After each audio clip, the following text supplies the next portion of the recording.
Hi everyone, so the Season 8 PTR is over and I want to provide my big final feedback video here. I do have some more stuff coming up with individual topics. I recorded a lot of videos about individual builds and some testing I've done and so on. But here I want to give you like the big picture of just what I have discovered on the PTR and give my feedback to the devs as well. I have already been forwarding a lot of this in written format to the devs anyway, so I felt like just making like a one big summary video would be helpful as well. So the topics I have here for this video is roughly this, so I'm going to go through various things.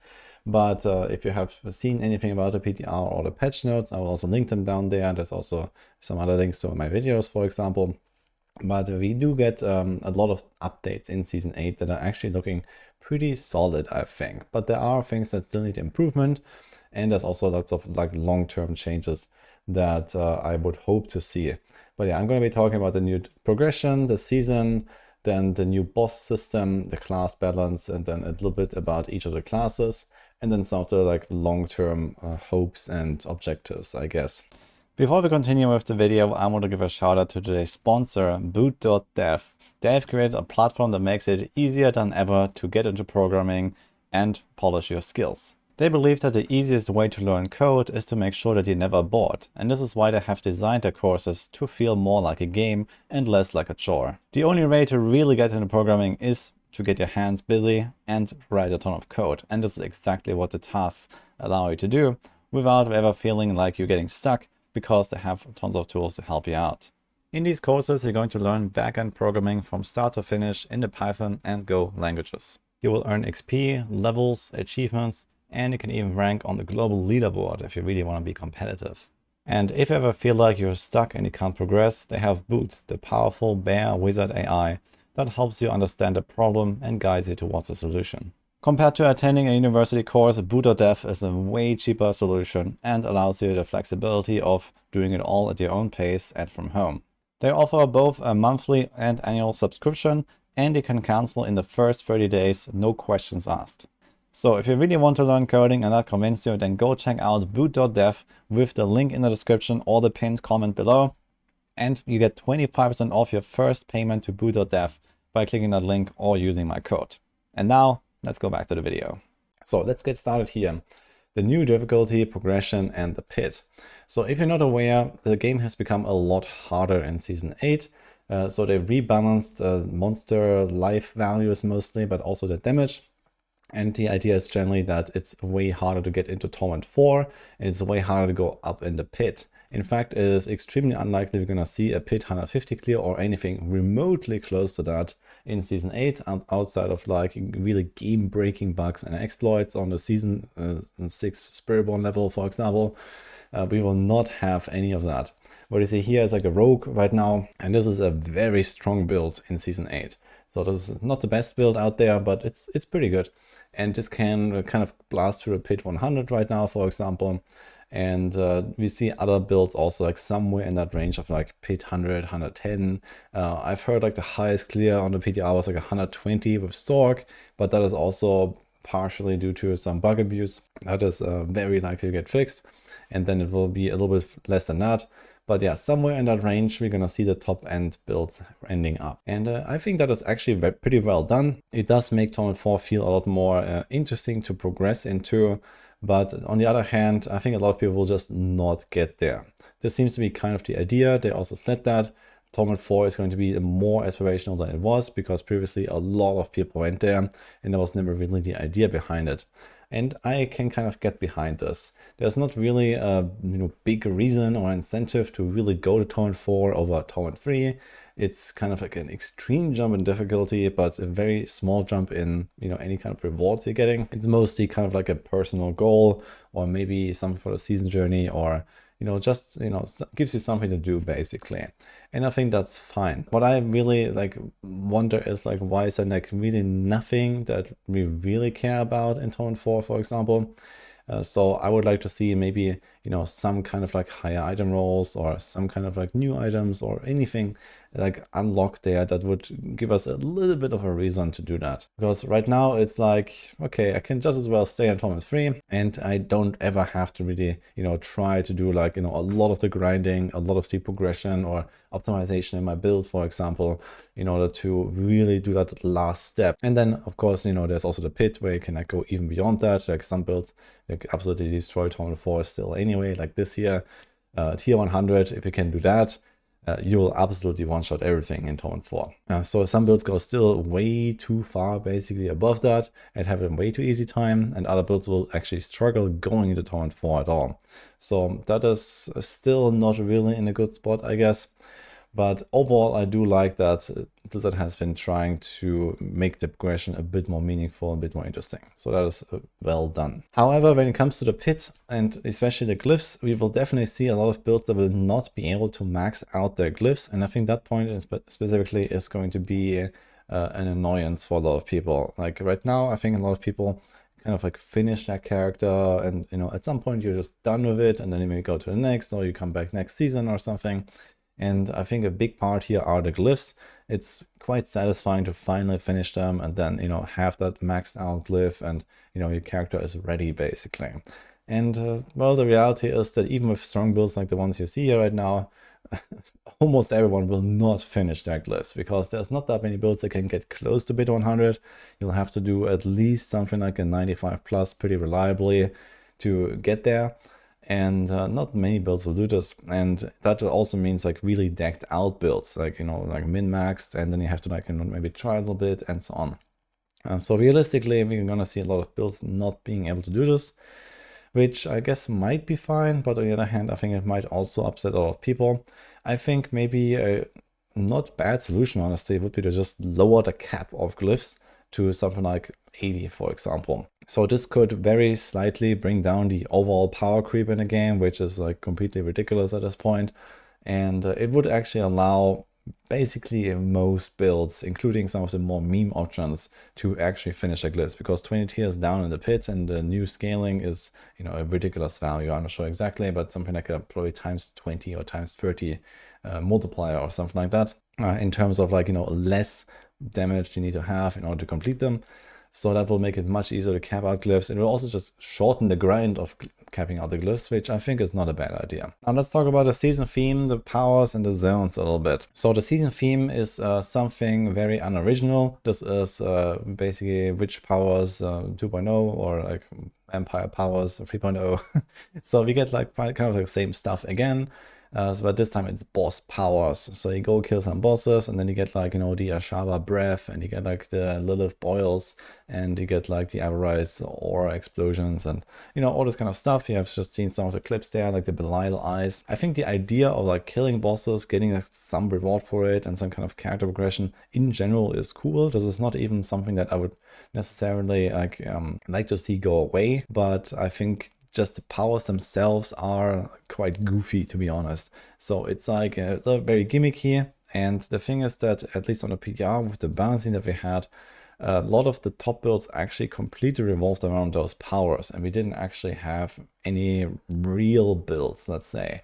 So it just turns out that, you know, the best Sorc build is by far just, you know, abusing the boss powers. The best Spiritborn build is by far just abusing the, you know, Ashaba power, for example. This is this build here right now, and so on. So it seems like you don't really scale any of your skills. You don't even invest into a core skill ranks or something like that. It's just try to stack the generic multipliers that work with that. Use like any kind of like synergistic, you know, for example, I have poison damage here for the Ashara breath, and then Sorcs have fire damage for the Andariel effect and so on. And this kind of just clears everything for you. So I think this is a bit of a problem.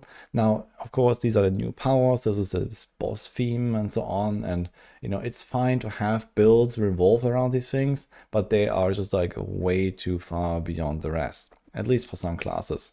So I think there needs to be some tuning, at least on specific powers that need to kind of come down a little bit. And maybe across the board, all of them could probably be nerfed a little bit, because it, you know, the gap was just very large.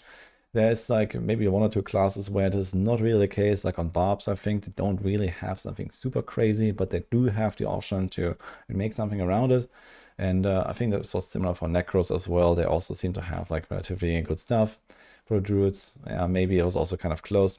But yeah, there's at least 3 classes, like the Rogues, the Spiritborn, and the Sorcs, where they are really dominant. So this is a bit too much, I think. Other than that, yeah, not really creative. Maybe we would like to see some other kind of season themes in the future, let's say. I think that this is just kind of like another reboot of, you know, vampire zones or witch tide zones and so on as well when it comes to like the new seasonal stuff. It's a little bit on the like more like casual side, let's say, like these season zones.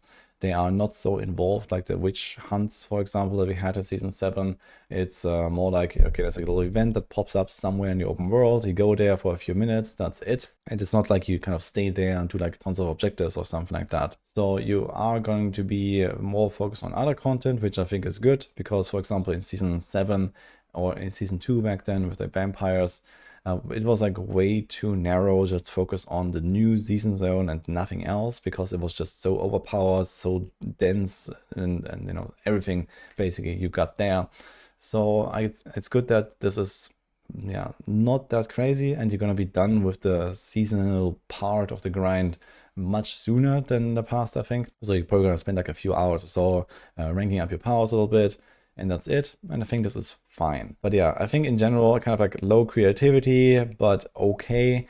But I would definitely need to see some kind of like rebalance here, because these powers are crazy. Then we have the new bosses and the boss ladder changes. So I think this is actually relatively well done, together with the like much harder Torment 4 content, for example. Some of these bosses are actually a real challenge. I made some video about this. Now, most of them can still be one-shot with those like, you know, crazy strong builds, especially when you're decked out, but they will definitely represent a real challenge for some people, especially early on. Like going into Torment 4, like a lot of this stuff hurts. I get one shot very easily, even on tanky characters. So here's an example right now from the new Mephisto fight, for example. So I think that's really cool. It gives like a bit of more like a satisfaction and like a target and a goal to work towards, even if it's not necessarily like a very rewarding one, because if you really struggle with those bosses, then the worst case, you just found them in Torment 3, for example, and you will much more likely not get one shot, and you know, you have almost the same loot anyway. So there is an option to kind of get all the stuff you want without really a huge loss in efficiency by just going lower Torment. But on the other hand, you have this Torment 4 target now, and you can also try them as often as you want. So you now just summon the boss, you don't have to put in the materials, and then you have to open the chest at the end with the materials. So I think the system overall makes sense and is a lot more interesting than it was. And especially for people that really like to go for a challenge, for example, this could be really cool. Now, with that being said, there are also some things that annoy me out this new system, which is number one, the loot distribution. So we have now 3 bosses that have exactly the same loot table: Andariel, Duriel, and Mephisto, Doggy. I think that should not happen. I think literally every single boss should have its own loot table with its own specific uniques. And okay, they made it so that there's like you know, one guaranteed item from the loot table, and then there is like basically 50-50 like loot table specific and random uniques that you get now. I think the random uniques are not really such a problem, but I really dislike that there is no specific loot table for every single boss. I think that should absolutely happen. And this would also kind of like, you know, like redistribute this a little bit, in the sense that you can more target farm the right stuff, especially now that we have lots of like random uniques sprinkled in as well from this new loot system. I think it would be nice if like every boss had only like, you know, 3 uniques or something like that. I'm not sure how exactly the distribution would be, but if you just like take everything and spread it out evenly, this would be something like that. And then you go kill that boss a few times, you get the item that you want, you get a bunch of other random stuff, and you know what you get basically. So having 3 bosses with the same loot also just leads to the problem that, for example, you just don't fight some of them. Like Mephisto, for example, or Andariel are significantly harder than Duriel, for example. So this might be also a bit of a balance issue with the bosses, but it's not such a problem that, you know, one of them is harder than the other or something. You can just like put the juicier items on the harder boss, for example. You know, it's not really such a concern.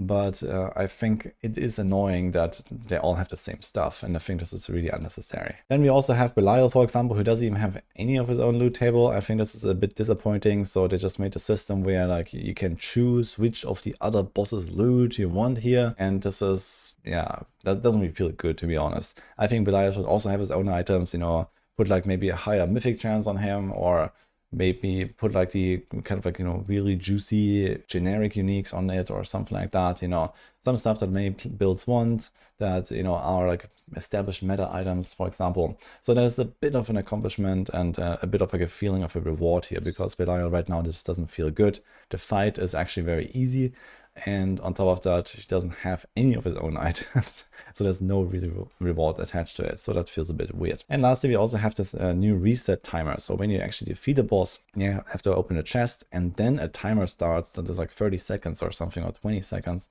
That is very annoying, to be honest. So I do expect you're going to do less bosses in the future, where we just don't have that many mods and we kind of like target them a little bit better and so on. But this wait timer is really annoying, and I hope that this either gets completely removed or at least much shorter, because we're kind of used to this, you know, blasting bosses like one after the other, ding, ding, ding, ding, ding, and waiting 30 seconds really kills the vibe between every single kill. Now let's move on to the next topic here, class balance and builds, and then the individual classes with a few words a little bit. So the overall class balance is much better in Season 8. I think that is actually not looking that bad. Of course, pending some of the changes that I mentioned, like the boss powers are too crazy, I expect them to come down a little bit. But even beyond that, it seems like they have definitely accomplished a goal of like bringing down the power of the OP builds, like, you know, Blood Wave and Cataclysm and, you know, all the crazy stuff from Season 7. It also doesn't look like we're gonna have another like Spiritborn incident from Season 6. So that is actually nice, at least on the top end of the builds. It seems like across all the classes, they are ending up somewhere in a range of like 100 to 110 or something. And that is really good. On the other hand, we're gonna have a lot of builds kind of like drop out of the, you know, kind of like possible realm of options. At least when it comes to like Torment 4 gameplay, Torment 4 farming, a lot of builds will just not go there anymore, because it has become so much harder than before. So if, especially like in the more like, you know, homebrew kind of build territory, any kind of like meme stuff, you know, let's talk about, let's say, a dash rogue or something like that. That is not happening, basically. So you're just not going to have the damage to really do this. You will have to focus a little bit more on the meta. Even some kind of core skill options on some classes will struggle with Torment 4, even on a pretty decked out character. So this is kind of where we are at, and then more needs to be done to balance that out. I think if like for a season with like, you know, the new difficulty, we have maybe a fewer builds that are actually really high-end viable, and then for example in Season 9 we get some updates and we get some buffs for underperforming stuff. This will be okay if like the, you know, the possible options per class is a little bit smaller than usual. And overall, it looks like we have a relatively balanced meta with at least some good options per class. Now, that being said, let's talk about the classes individually. So I haven't specifically tried every single class on the PTR, but I have a lot of second-hand info here. So for the Barbs, I can say they are looking like in a pretty good spot. They still have like the old Earthquake build, and then I have like a bunch of other stuff. What I do know about the new changes, they buffed Double Swing a lot, for example, and Whirlwind they tried to buff, and they also made this Mighty Throw stuff, and it looks like all of that is not really popping off as much as some of the, you know, Hoda Earthquake stuff, for example. Or there's also like some Call of the Ancients kind of minion buff that you can play now, so that is an interesting new option. But at least the stuff that the devs focused on all seems like kind of on the weaker side, and this is also kind of like a theme that we see across all of the classes actually. So all of the new stuff is generally just kind of like undertuned, underwhelming, and is just not really gonna make a build at all, or is like, you know, some kind of like very niche thing. So we also have that, for example, the Druids, they got like a helm that makes a human form caster supposedly more viable, but it turns out that helm is just like undertuned as well. So we're still gonna have like everything revolving around you know, shapeshifting and, you know, the Vasilis helm or the Tempest Roar helm. So you're going to be either a bear or a wolf, and not a human very much. And the thing is also like that the human form doesn't really offer like any like super crazy unique value in terms of like utility or something like that. So this is another problem here that the druids have. And as I said, this kind of like goes through all of the classes, all of the new stuff is kind of whatever. So for the Necros as well, for example, they got like some Army of the Dead stuff, like a new two-handed sword that is completely dead on arrival. It's just like not really powerful compared to some of the other builds. Like there's probably like 8 better builds on a Necro. And I mean, it's fine that the new stuff is not always like the new top build or so, but it doesn't even seem close. So there's like another problem here as well. For the rogues, they got some poison trap stuff, for example. That is also like really on the weak side of things, on top of being pretty clunky. I think that needs a lot of work here. So I have like a video specifically on that. And I don't really expect a lot of people to necessarily even like it. Even if it is good, it's just, the way of things. Like a rogue is something else and not just a trapper, basically. And there will be some people that might enjoy this as kind of like a new kind of interesting, wacky, different playstyle. But I think most people will probably not really care about it, even if it is kind of good. So it seems like in general, like the Blizzard tried to like fit in like some like the niches that the classes haven't really explored, which I think is not a bad idea. But I think we have to also be realistic here that most of the stuff is niche because, well, people don't really like it, or this was just not really a big focus of development. And even with the new stuff, they added like another item and another legendary aspect and so on.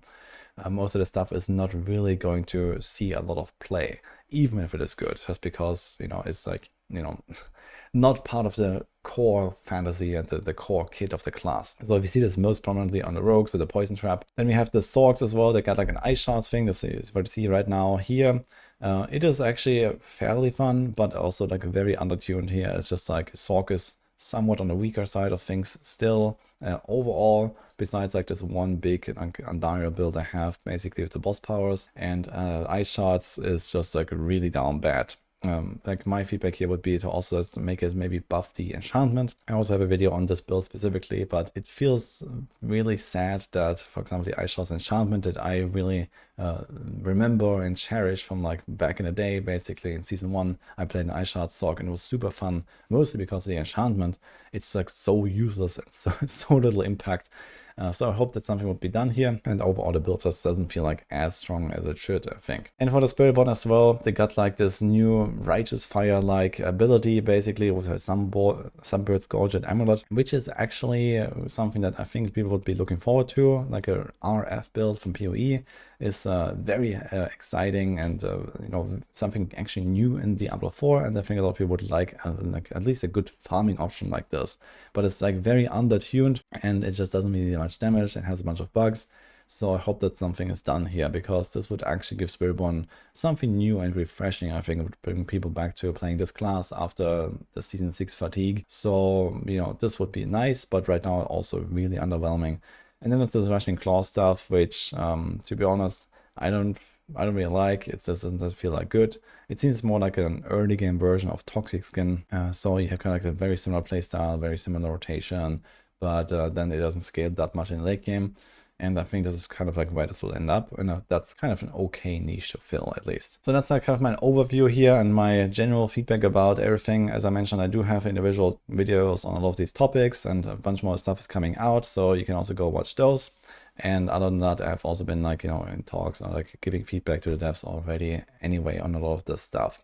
But if you have anything else, then I'll go through the comments, I'll check this out. If you have played the PTR, if you just watch this video now, or you watch the campfire and you have some opinions, let me know. And besides that, I also want to go through the long-term perspective here of the game. So I do have to say that overall Season 8 is a good update. I think that the new progression is good, the new boss stuff is generally good, but everything kind of needs a bit more cooking, it needs a bit more tweaks, and I'm pretty positive that Blizzard is going to do at least most of the stuff that I said, or something to at least alleviate the problems I mentioned. Usually Blizzard is pretty good at taking a terrible PTR and converting it into a good season. So I think that is going to happen yet again in Season 8. Overall, the framework is better than before. And while the game is not really changing on a big level with like, new content and, like we still do the pit and so on, people have been looking forward for like, some bigger changes basically, right? And a lot of people now say it's more of the same. I've said that as well. And it's kind of true. But at least it feels better. I think the balance is better, the progression is better, the bosses are better. So overall, it's improving at least. But what we will definitely have to see for like, you know, the future when it comes to like, you know, season 9, season 10, or at least the expansions, we will need some updates. We need more stuff than just the pit to look forward to progress into, and like the higher end, for example. We need a better pit and a more exciting pit, for example.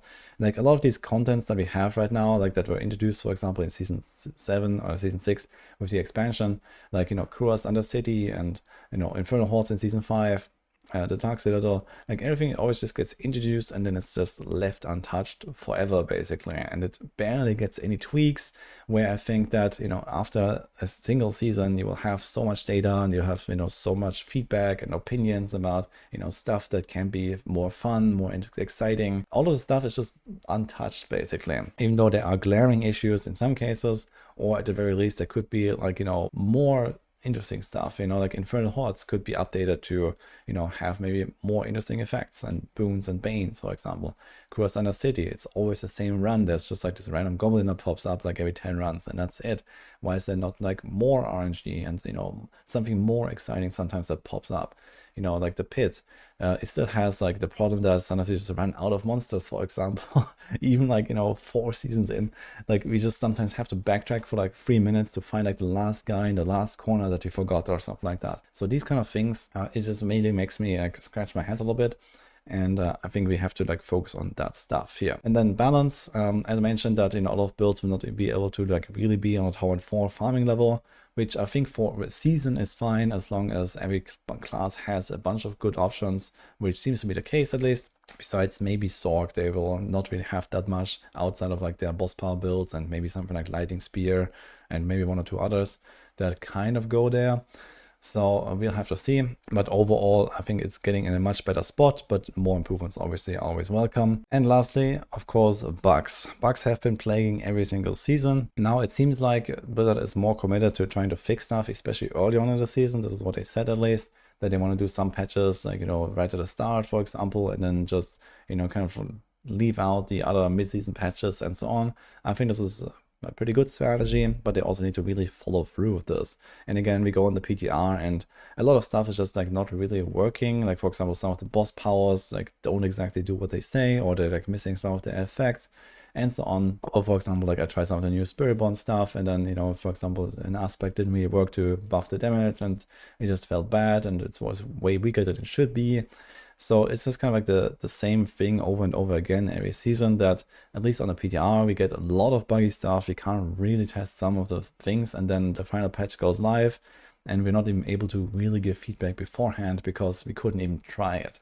And then, yeah, when the season is live and we see like game-breaking bugs pop up, or some builds just straight up don't work because of bugs, that's the problem. So I think something needs to be done here long term to kind of like make this more reasonable. Diablo 4 is by far the buggiest game that I have at least seriously played in like ever, basically, and it continues to prove that every single season. So in order to kind of like get rid of that stigma, like a lot of stuff needs to happen here, and I hope that Blizzard is taking this to heart and improving the overall, like, you know, quality assurance and the testing and the merging of patches. Like sometimes just old bugs come back like a year later for no reason, for example. Like this is really out of control, I think. And yeah, hopefully we get like a better structure and like, you know, something here. But yeah, this is my overall feedback for season 8 so far. As I mentioned, there is more videos coming. I just kind of try to go through everything a little bit, give like, you know, my summary of all the topics. I know this was a long video now, but this is where we are. So when it comes to me personally, I am looking forward to season 8. It's at the end of April, and this will be after blasting PoE and then after blasting last Epoch. Eventually we're going to go to Diablo 4. But as it stands right now, yeah, I'm not sure, like, you know, how much focus I'll put on Diablo 4 for, like, you know, blasting it. I will probably play it for like a few weeks or so, probably more than season 7, because frankly, season 7 was not that enjoyable for me, and I was more focused on PoE. But yeah, I might actually put more time into season 8 again, because it does look interesting with like all of these like difficulty changes, progression changes, and so on. I just hope that it's not just like a boss theme meta, basically, where every build is just like, you know, have the boss kill everything for you. For now, it's just like wait and see, and there's gonna be some follow-up campfire chat and the final patch notes. So this will be in a month from now or so. Of course, we're gonna go through that. I'm gonna have a video, and I'm gonna keep you guys updated.